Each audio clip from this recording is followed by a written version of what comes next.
Hoje eu tenho o orgulho e a sorte de estar fazendo uma visita aqui no Nordeste do estado de Iowa e sendo recebido pelo proprietário da fazenda, Tim e Tyler, para conversar sobre mercado de terras na região, para falar sobre a produção do estado, as técnicas que eles usam. E eu tenho certeza que essa reunião vai ser muito produtiva e no final eu vou conseguir levar de volta para o Brasil informação que gera um valor. How do you guys see the Trump administration in talking about the agribusiness in America? A difficult question. We're dependent upon exports just like Brazil. Trump is talking about all these tariffs. If they go into effect, that's going to hurt us, because if there's retaliatory tariffs, then it's hard for us to sell. That's the micro part of Trump. That's the agricultural part of Trump.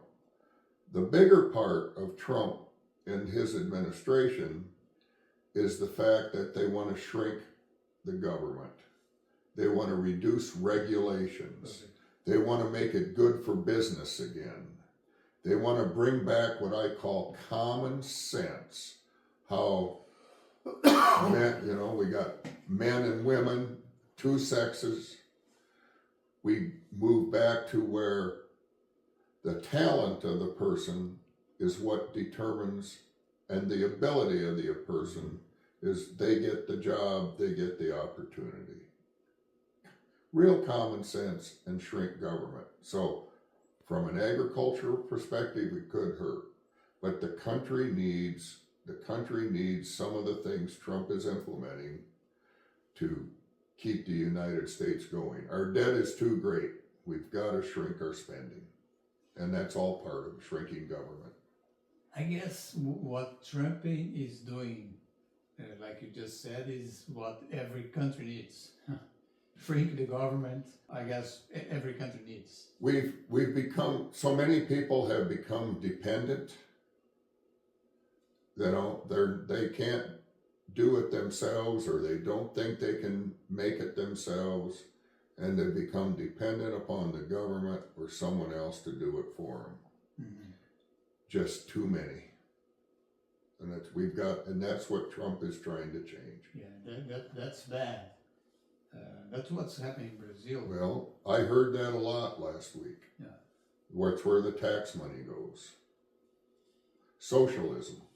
Yeah. People should not count on the money from the government. People should be working. The government should be stimulating the economy. It's simple. But many administrations, they see, but they don't want to do. They want to buy votes. Yeah. Instead of telling people be responsible, they'll say, we'll take care of you, vote for me. Yeah. This is a socialist principle, not yes. only Brazil. It happens everywhere in the world when the socialist is in the administration. I mean the average. If you're going to calculate the cash rent, how much a year a property here has cash rent? So all I can tell you is, what we look at cash rents. And I don't know, do you want to answer? Do you want me to keep going? No, you're good. So it varies between $250 an acre up to $400 an acre. And that depends on the year too. The price of corn determines the cash rent over time. If corn is high, cash rents are high. If corn is low, cash rents go down. Many leases are flexed and tied to the price of corn. I have one that's tied to the price of corn or beans, depending on which crop is growing that year. So they call them flex leases.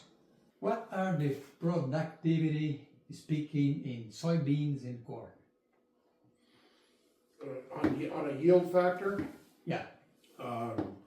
soybeans will go from 50 to 100 bushel depending on the year. And corn will go from 180 to 350 depending on the year. If you get really good timely rains, you're going to have all kinds of yield. If you miss some rain, I mean, a 1 inch rain will cost you 50 bushel. Pay you or cost you 50 bushel.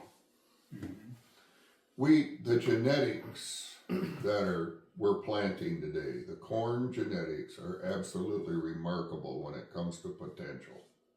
And we're learning how to select for those genetics.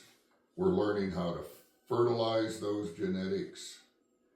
And there were a lot of 300 bushel yields in the area this year. Just because, one, because they got the rainfall, and two, because the genetics have that capability to do that or more. A little bit for Brazilian people, how you can have a stable business having only one crop a year. It's amazing how efficient you are.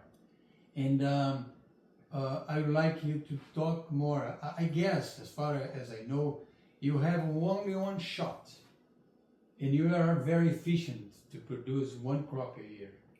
Could you talk more about it? I will, and I can explain that. Well, because the weather, we have winter, we get one shot.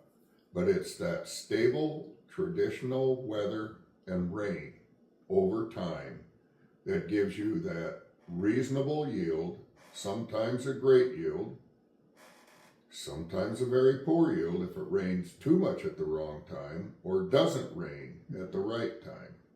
We have those, but they're few and far between. In my career, I'm going to plant my 54th crop this year, and I've seen 3 droughts and 1 rainout.